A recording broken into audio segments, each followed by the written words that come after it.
محمدا رسول الله ويقيني. یہ جو قربانی ہے یہ مین چیز کیا ہے؟ اس کی دعوت کیا ہے؟ یہ کیا ہے؟ قربانی کی دعوت کیا ہے؟ یہ تو بتاؤ. قربانی کی دعوت ہے لا الہ الا اللہ. یہاں قربانی کے ماحول کے اندر، قربانی کے دنوں کے اندر صرف ایک ذکر چل رہا ہے، لا الہ الا اللہ. اللہ سے ہوتا ہے، اللہ کے غیر سے کچھ نہیں ہوتا. اسی کے طور پر اللہ تعالیٰ کی ذات نے اپنا غیر نکلوا کر اپنا قرب حاصل کروایا ہے کہ میرا غیر نکالو، میرے غیر کی محبت نکالو اور میرا قرب حاصل کرو. کیوں؟ کس کے لیے ہو رہا ہے یہ سارا کام؟ بھائی اللہ کے لیے ہو رہا ہے نا. تو جب آپ کے دل کے اندر ایک ڈر پیدا ہو جائے، خوف پیدا، اس خوف کی حالت کے اندر اللہ تعالیٰ کی ذات سے بولو اللہ تیرے سے ہوتا ہے، کسی سے کچھ نہیں ہوتا. یہ خوف پیدا کرنے کے لیے یہ کیفیت لایا کون ہے؟ آپ ہی لایا نا. اس سے بہتر کام بھی کر سکتے تھے، روک سکتے تھے اپنے آپ کو، لیکن نہیں روکا بلکہ کھل کر خرچ کیا. اور کھل کر خرچ کرنے کے اندر کیا کیفیت پیدا ہو گئی ہے؟ دل کے اندر ایک یوں بیپ ہونا شروع ہو گیا، ایک دل کے اندر سے ہول اٹھنا شروع ہو گئے. ہول اٹھتے ہیں نا، وہ ہول اٹھنا شروع ہو گئے. وہ جب ہول اٹھنا شروع ہوا تو کیا ہوا؟ اللہ تعالیٰ کی ذات کو اسی وقت ہول اٹھنے کی کیفیت میں آپ کیا کہہ رہے ہو؟ اللہ تجھ سے ہوتا ہے، تجھ سے ہوتا ہے. اب یہاں پر اللہ تعالیٰ کی ذات کو بھی ہنسی آتی ہے. کہیں ہنسنے سے پاک ہے اللہ تعالیٰ، ٹھیک ہے نا، تاثر سے پاک ہے، لیکن ایک ہم اپنی لینگویج میں بات کر رہے ہیں، ٹھیک ہے نا. تو اللہ تعالیٰ کی ذات بھی مسکراتے ہیں، مسکراتے بولتے ہیں کہ دیکھو مجھے بول رہا ہے جملے کہ مجھ سے ہوتا ہے، اور دل کے اندر کیفیت کیا چل رہی ہے.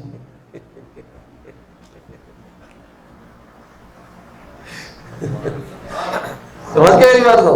ہو کیا رہا ہے؟ مجھ سے بول رہا ہے کہ مجھ سے ہوتا ہے، اور دل کے اندر کیفیت کیا چل رہی، لیکن بول تو رہا ہے نا کم بخت. ایک دن دل میں بھی اتر جائے گا، ایک دن دل کے اندر بھی اتر جائے گا. بھائی بعض اوقات کیا ہوتا ہے، شیخ کوئی ڈیسیجن کروا دیتا ہے اپنے ساتھیوں سے، اب ان کی قلبی کیفیت سے شیخ کا دل بھی بجھ رہا ہوتا ہے، یار یہ کیا کر دیا میں نے.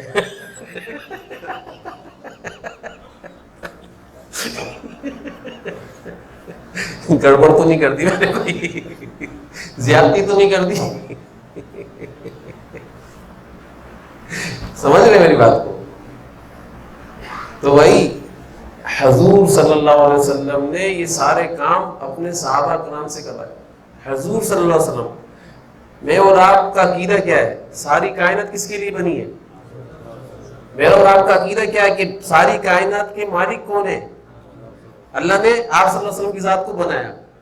بادشاہ کس کو بنایا ہے ساری کائنات کا؟ کیا ان کو کسی کے بھی مال کی ضرورت تھی؟ آپ صلی اللہ علیہ وسلم کی ذات نے مختلف اوقات کے اندر جو خرچے کروائے وہ کس لیے کروائے؟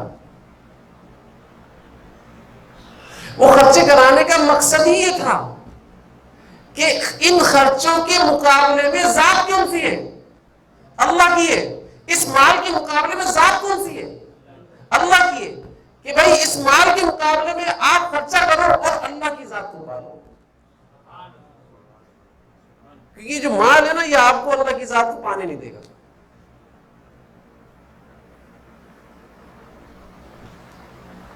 اس لیے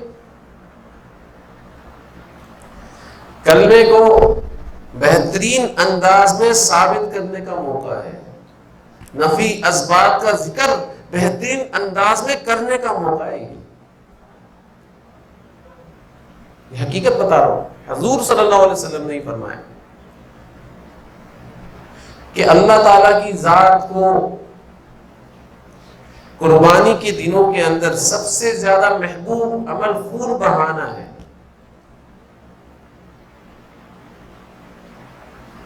کیا ہے محبوب عمل؟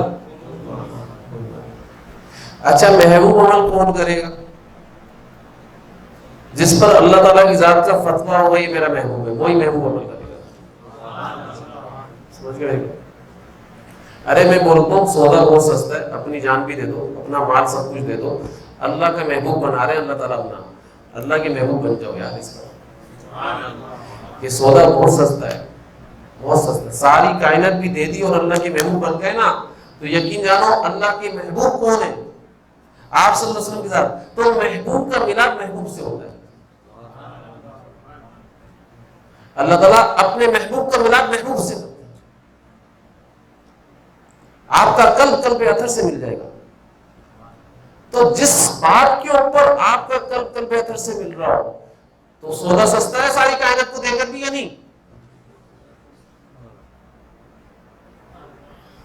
سودا سستا ہے. کچھ لوگ بول رہے ہیں یار حضرت تو پتہ ہی نہیں کر کے آ رہا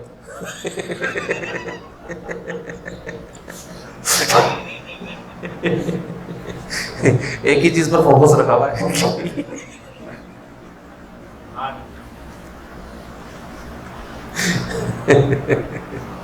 ایسا ہوتا ہے نا, ایسے ہی ہوتا ہے. تو بس مسئلہ سارا یہ ہوتا ہے کہ ارے کیسے سمجھاؤں, گھر کے حالات کو صحیح کرنے والا کون ہے یہ بتا دو. کیا اس مال سے گھر کے حالات صحیح ہوں گے؟ آپ کے دنیاوی کاموں کو بنانے والا کون ہے؟ شیخ یہ آوازیں نکلوا رہا ہے آپ کے دل سے, یقین جانو اللہ کی قسم یہی آوازیں نکلوا رہا ہے. سمجھ گئے میری بات؟ لیکن جب تک متبادل کے طور پر کوئی چیز رہے گی, آپ کے قلب سے اخلاص کے دائرے میں یہ آوازیں کبھی بھی نہیں نکلیں گی.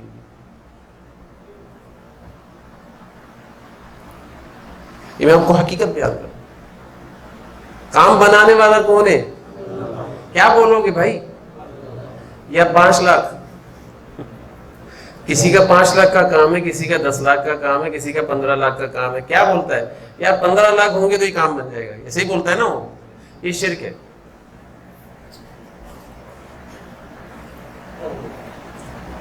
$15 لاکھ آنے کے بعد بھی کوئی گارنٹی ہے کام بنے گا؟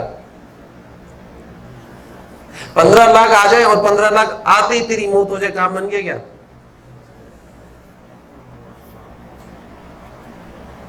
25 لاکھ آ جائے اور تیری موت ہو جائے, کام بن گیا؟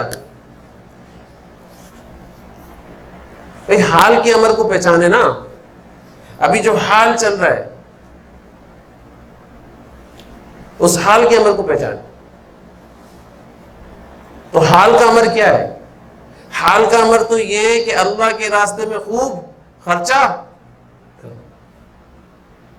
اور یہ اسراف نہیں ہے. خواہشات پر خرچ کرنا اسراف ہے, اللہ کے راستے میں خرچ کرنا, اللہ کے لیے خرچ کرنا انفاق ہے. دونوں میں فرق ہے.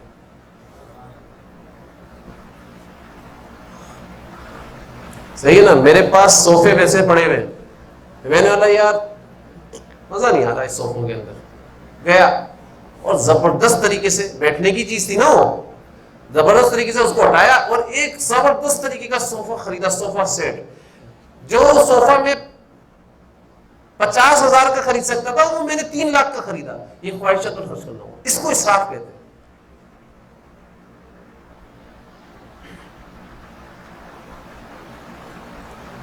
اس کو اسراف کہتے ہیں, اس کو انفاق. جو اللہ کے لیے خرچ ہو رہا ہے, جو اللہ کے لیے معاملات کیے جا رہے ہیں, اس کو کیا کہتے ہیں بھائی؟ اس کو انفاق کہتے ہیں. یہ جو قربانی کا جانور ہے, یہ جتنا بھی بڑا لے لو, آپ کی نیت کا تعلق ہے اللہ کی ذات سے.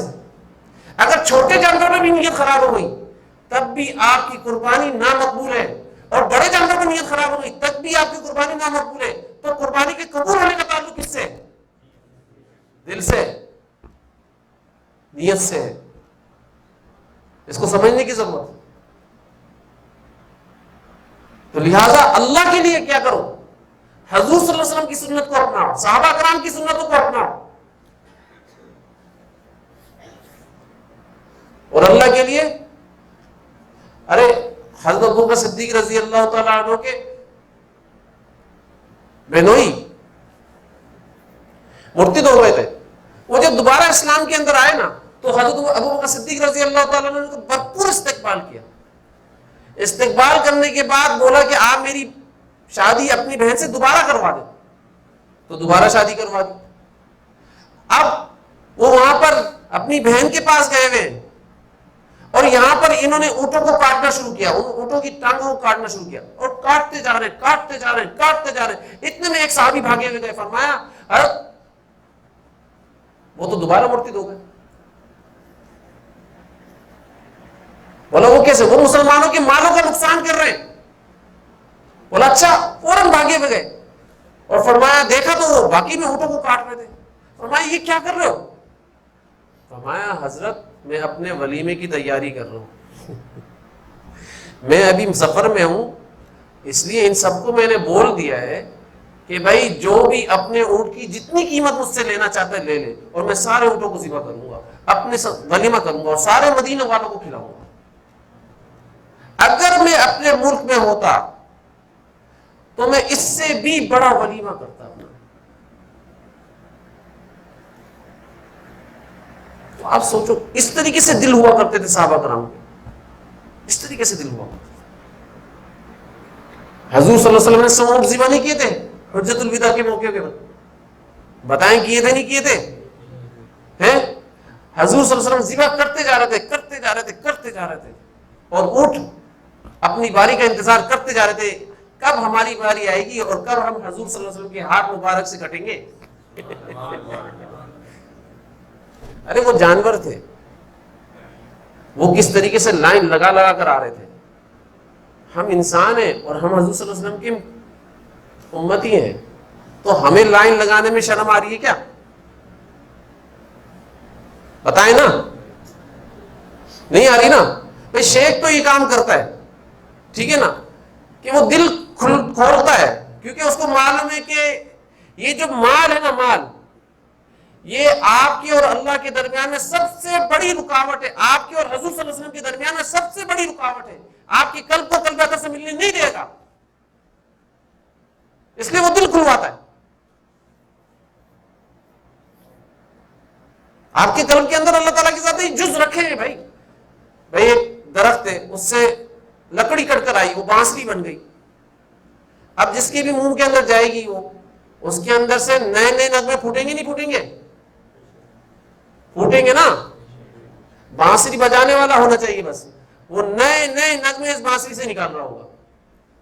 تو اللہ تعالیٰ کی ذات نے اپنے عشق اور معرفت کے نغمے ایمان والے کے قلب کے اندر رکھے. اس دل کو بجانے والا کوئی ہونا چاہیے، وہ شیخ ہے. سمجھ میری بات کو؟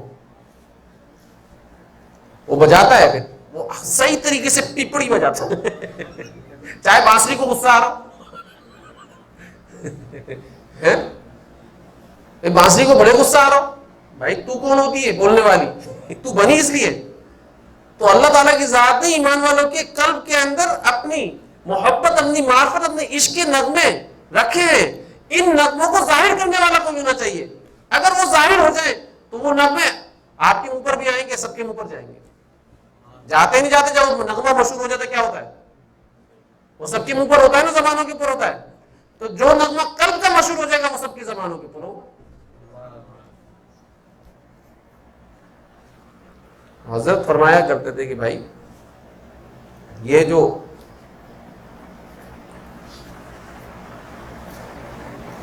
لاؤڈ اسپیکر ہے، اس کے اندر آواز پہنچانے کی صلاحیت پہلے سے ہی موجود ہے، صحیح ہے نا؟ بس اس کو یوز کرنے والا اور یوز کروانے والا ہونا چاہیے تھا. تو اس لاؤڈ اسپیکر کو یوز کروانے والے تھے اس کے شیخ، انہوں نے اس کو صحیح طریقے سے یوز کرایا، تو آج ہم سب بھی یوز کر رہے ہیں اور آواز پہنچا رہے نہیں پہنچا رہے ہیں. اللہ تعالیٰ کی ذات نے قرآن کے اندر فرمایا هو الذی انزل السکینۃ فی قلوب المؤمنین لیزدادوا ایمانا مع ایمانہم. اس کی تفسیر میں حضرت علامہ آلوسی رحمۃ اللہ علیہ فرماتے ہیں کہ یہ ہی نور یستقر فی القلب ویثبت بھی، کہ یہ وہ نور ہے جو کیا کہتے ہیں ایمان والے کے قلب کے اندر اترتا ہے اور ٹھہر جاتا ہے. یہ نور یستقر، یستقر کیا مطلب ہوتا ہے؟ استقرار، پکڑ لیتا ہے. استقرار کہتے ہیں کہ اب یہ کبھی بھی نہیں نکلے گا. صحیح ہے نا؟ اللہ تعالیٰ کی ذات سکینے کا نور کی تعریف کر رہے ہیں. کیا تعریف ہے؟ حضرت علامہ آلوسی رحمۃ اللہ علیہ اس کی تعریف کر رہے ہیں کہ بھائی یہ وہ نور ہے جو قلب کے اندر ٹھہر جاتا ہے. جا کر جب ایمان والے کے قلب کے اوپر یہ نور اترتا ہے تو یہ یہ ایمان والے قلب کے اوپر ٹھہر جاتا ہے، اب اس کو کوئی نہیں نکال سکتا. یہ بازار میں ہوگا تو یہ نور اس کے قلب کے اندر ہوگا، یہ بازار میں بھی اللہ تعالیٰ کی ذات کو اپنے قلب کے اندر رکھے گا. یہ کسی اور جگہ ہوگا تو یہ اس جگہ بھی اپنے قلب کے اندر اللہ کی ذات کو رکھے گا. یہ تجارت کر رہا ہوگا، اس تجارت کے اندر اپنے قلب کے اندر اللہ کی ذات کو رکھ رہا ہوگا. یہ ہر چیز کے اندر اللہ تعالیٰ کی ذات کو اپنے قلب کے اندر رکھ رہا ہوگا. ہر وقت کون اس کے قلب میں ہوگا؟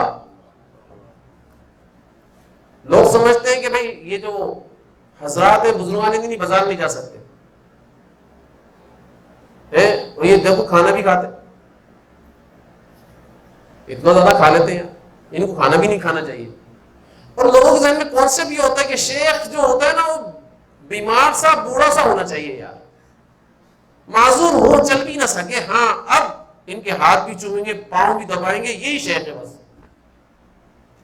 ہمارے حضرت فرمایا کرتے ہیں جس کے قلب کے اندر یہ سوچ ہے سمجھ لو مشرکانہ سوچ ہے.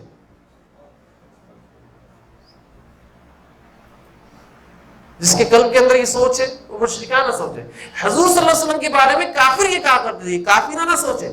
کافر کہا کرتے یأکل الطعام ما لهذا الرسول یأکل الطعام ویمشی فی الاسواق، کہ اس رسول کو کیا ہو گیا، یہ تو بھائی رسول ہونے کا دعویٰ کر رہا ہے کہ میں رسول ہوں اور یہ کھانا بھی کھا رہا ہے اور بازار کے اندر جا بھی رہا ہے. یہ حضور صلی اللہ علیہ وسلم کے بارے میں فرمایا ہے کافروں نے. تو ہم بھی کیا کہتے ہیں شیخ کو دیکھ کر، ارے اس شیخ کو کیا ہو گیا، یہ کھانا بھی زیادہ کھاتا ہے اور بازار بھی جاتا ہے.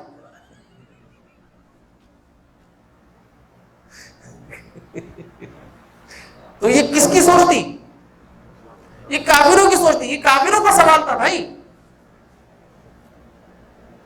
حضور صلی اللہ علیہ وسلم تو بازار میں بھی جاتے تھے تو قلب کے اندر کون ہوتا تھا؟ تو اگر آپ بازار میں جا رہے ہو قلب کے اندر اللہ کا سنت کے اوپر کس کے اوپر عمل کر رہے ہو، آپ کس کی سنت پر عمل کر رہے ہو بتاؤ.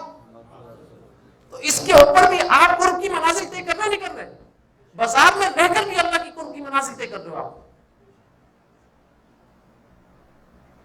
تو یہ کافرانہ سوچے جو ہے نا میرے اور آپ کے ذہن کے اندر جو آ جاتی ہے، بھائی کیا ہو گیا. اب ہم جانور دیکھ رہے، تو ایک شخص نے مجھے سوال کیا کہ خاتون تھی، انہوں نے سوال کیا بھائی کیا کہتے ہیں ہر وقت ہی جانور کے اوپر. میں نے نہیں بھائی جانور کے اوپر نہیں، میں اللہ کی نشانیاں دیکھ رہا ہوں. کوئی مونجو دوڑا چلا جاتا ہے، کوئی ترکی کے میوزیم چلا جاتا ہے، کوئی لاہور چلا جاتا ہے، کوئی فلاں جگہ پر جاتا ہے اور وہ میوزیم میں جا کر لوگوں کی جو بنائی ہوئی چیزیں نا ان کو دیکھ رہا ہوتا ہے. بولتا ہے یار یہ فلاں دور کے اندر فلاں بندے نے بنایا تھا جس کو جانتا بھی نہیں ہے، اور جس کو تو جانتا ہے اس کی نشانی تو دیکھ. اللہ کو تو جانتا ہے نا، اس کی نشانی کیوں نہیں دیکھ رہا؟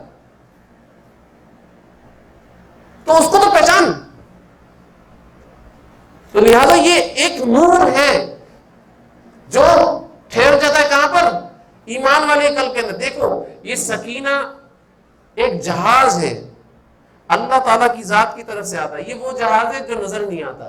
دنیاوی جو جہاز ہے وہ نظر آتے ہیں، لیکن سکینہ جو ہے نا یہ مال بردار جہاز ہے جس میں مال لوڈ کیا ہوا ہے. کون سا مال ہے؟ سکینے کا مال. اور یہ کہاں پر اترے گا؟ ایمان والے کے قلب کے اوپر. ایمان والے کے قلب کو اللہ تعالیٰ کی ذات نے اس جہاز کا ایئرپورٹ بنایا.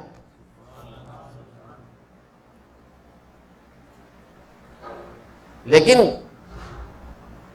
اگر آنکھوں کے ذریعے سے کسی غیر کو دیکھ لیا، بد نظری کر لی، تو اپنے قلب کو گیٹ پاس دے دیا نا نکلنے کا.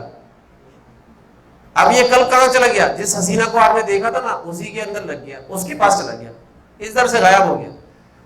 اللہ تعالیٰ آپ کے اوپر سکینہ اتارنا چاہ رہے ہیں اور آپ نے ایئرپورٹ کو ہی تباہ کر دیا. کیسے اترے گا؟ کیسے اترے گا؟ وہ انٹرنیٹ کے ذریعے.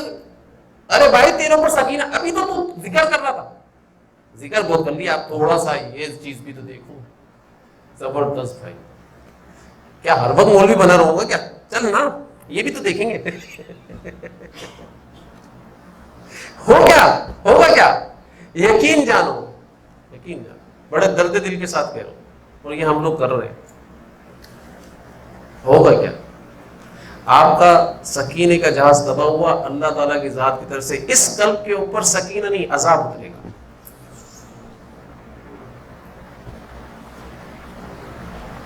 درد دل کے ساتھ چاہے نیٹ پر کر رہے ہو چاہے براہ راست کر رہے ہو، اس کے توبہ کر لو یار.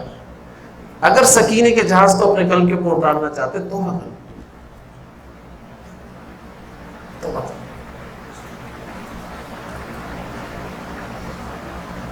اور دوسری تفسیر کیا ہے؟ وَبِهِ يَثْبُتُ عَلَى التَّوَجُّهِ إِلَى الْحَقِّ.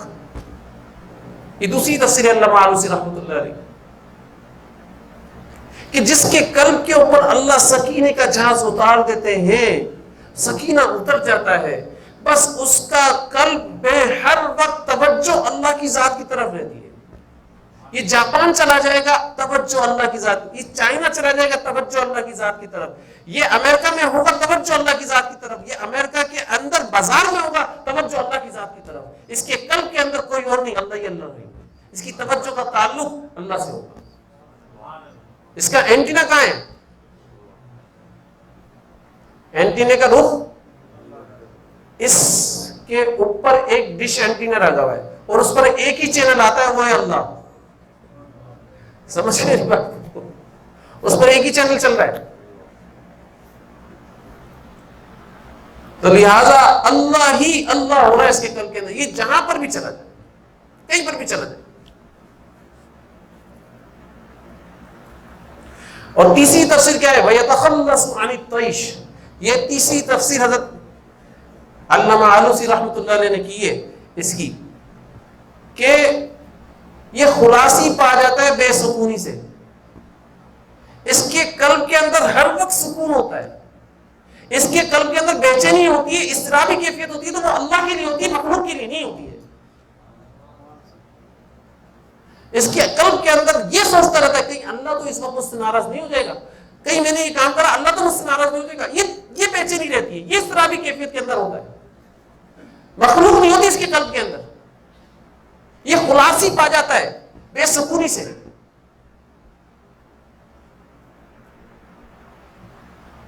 اور پھر کیا ہوتا ہے؟ لِيَزْدَادُوا إِيمَانًا مَعَ إِيمَانِهِمْ. اس سکینے کی تفسیر کر رہا تھا میں، لِيَزْدَادُوا إِيمَانًا مَعَ إِيمَانِهِمْ. اس کی تفسیر حضرت حکیم الامت رحمۃ اللہ علیہ فرمایا کرتے تھے. ہوتا کیا ہے کہ آپ کا ایمان جو موجودہ ایمان تھا پہلے سے ہی تھا، اللہ تعالیٰ اس ایمان کو ملا کر اس ایمان کے اندر اضافہ فرما دیتے ہیں، ایمان کی کیفیت بڑھا دیتے ہیں. اس کا مطلب یہ ایمان کی کیفیت بڑھ جاتی ہے. اور آپ کا جو ایمان عقلی تھا نا، عقلی ایمان استدلالی، ایمان موروثی، اللہ تعالیٰ اس کو ایمان ذوقی، ایمان حالی اور ایمان وجدانی سے تبدیل فرما دیتے ہیں. ایمان عقلی سے کیا مراد ہے؟ یہ عقل سے اللہ کو مانتا ہے. ہاں بھائی یہ زمین بنی ہے، یہ آسمان بنا ہے، اس کو کوئی بنانے والا ہوگا.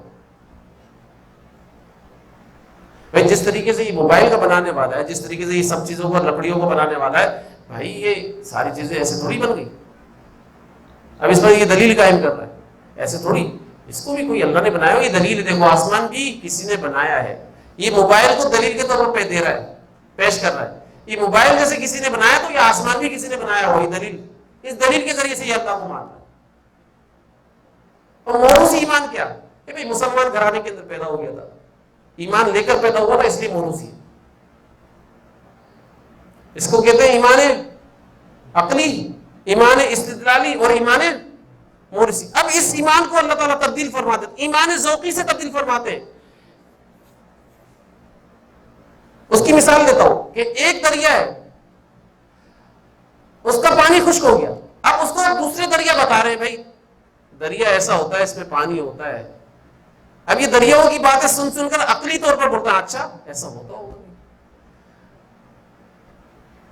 اور جب دریا کے اندر پانی آ جاتا ہے تو بھائی دور دور تک ٹھنڈی ٹھنڈی ہوائیں جاتی ہیں. اچھا بھائی یہ استدلالی. اور موروثی یہ تو شروع سے دریا ہے بھائی، پر یہ باتیں سن سن کر ایمان لا رہا ہے. لیکن خود اس دریا کے اندر جس وقت پانی آ جاتا ہے تو اس کو پتہ چل جاتا ہے پانی ہوتا کیسا ہے. اور دور دور تک پھر اس پانی کی ٹھنڈی ہوائیں لوگ محسوس کر کر آ رہے ہوتے ہیں. بھائی آس پاس کہیں پانی ہے، دریا ہے، چلو ادھر چلتے ہیں، انجوائے کرتے ہیں۔ تو ایسے جس کے قلب کے اندر اللہ آ جاتا ہے، اب عقل سے مانتا تھا، جس کے قلب کے اندر اللہ آ جاتا ہے تو اس کا عقل ذوق کے اندر تبدیل ہو جاتی ہے۔ اب اس کو عقل سے نہیں، اللہ کا مزہ قلب کے اندر محسوس ہو رہا ہوتا ہے،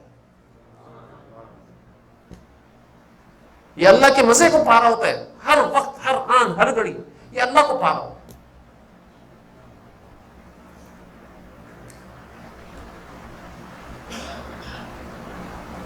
اور پھر اس کا ایمان حالی، حال لام کے اوپر تشدید ہے، مشدد ہے، حالون ہے، یہ صحیح ہے نا، یاد رکھیے گا۔ تو اس کا مطلب کیا ہے کہ اس کے دل کے اندر ہر حال میں، جیسے پریزنٹ ہے نا، میں ابھی پریزنٹ بیٹھا ہوں، پریزنٹ، ہر وقت ہر حال کے اندر اس کے قلب کے اندر کون ہوتا ہے؟ جاتے نہیں اللہ، نکلتے نہیں، ہر حال میں اس کا جو ایمان استدلالی تھا نا وہ حال نہیں ہو جاتا ہے، ہر حال میں اللہ ہر وقت پریزنٹ ہے بھائی۔ اب یہ اگر قبر میں بھی جائے گا کس کو لے کر جا رہا ہے؟ جب دنیا کے اندر اس نے حال بنایا تھا، اللہ کو اپنے قلب میں رکھا تھا، تو قبر بھی تو حال ہے نا، اس قبر کے اندر بھی دل کے اندر کون ہوگا؟ اب یہ حشر میں بھی جائے گا، وہ حشر بھی تو ایک حال ہے، اس وقت کون ہوگا؟ تو بھائی اس سے تھوڑی پوچھنے کی ضرورت ہے تجھے جنت دے دی، بلکہ اس سے یہ پوچھنے کی ضرورت ہے بتا کس کس کو جنت میں لے کر جانا چاہتا ہے؟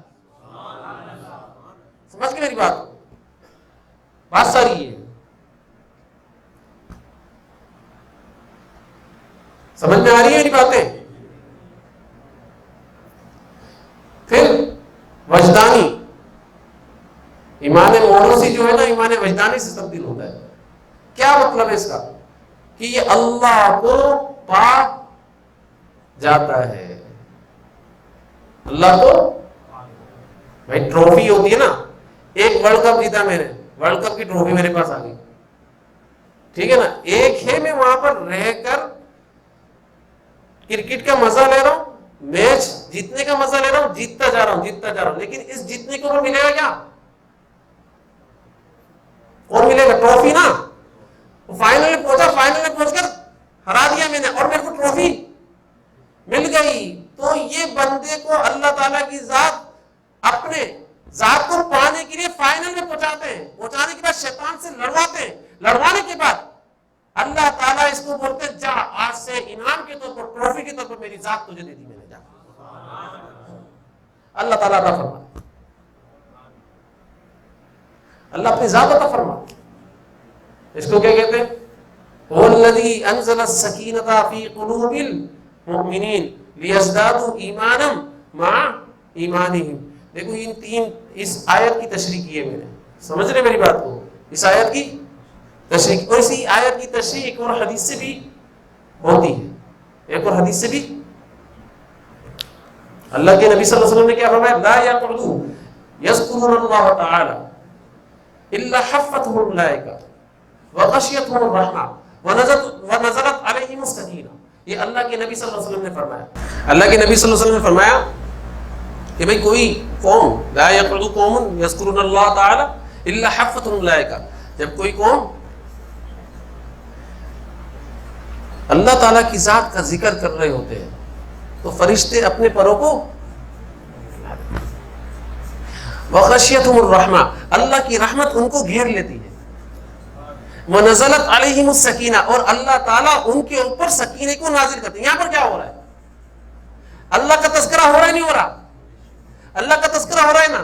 یقین جانو فرشتے نے آپ کو ڈھانپ لیا اپنے پروں سے، اور اللہ کی رحمت نے بھی ڈھانپ لیا ہے آپ کو، اور اللہ تعالیٰ کی ذات آپ لوگوں کے اوپر سکینے کو نازل کرتے ہیں، سکینے کو نازل کرتے ہیں۔ يا ربي يا من هو مرشدي، أيقنت أن إليك مرادي وموعدي، فعشقت كل حروف كتابك مهتدي ومقتدي بنبيك الآمين۔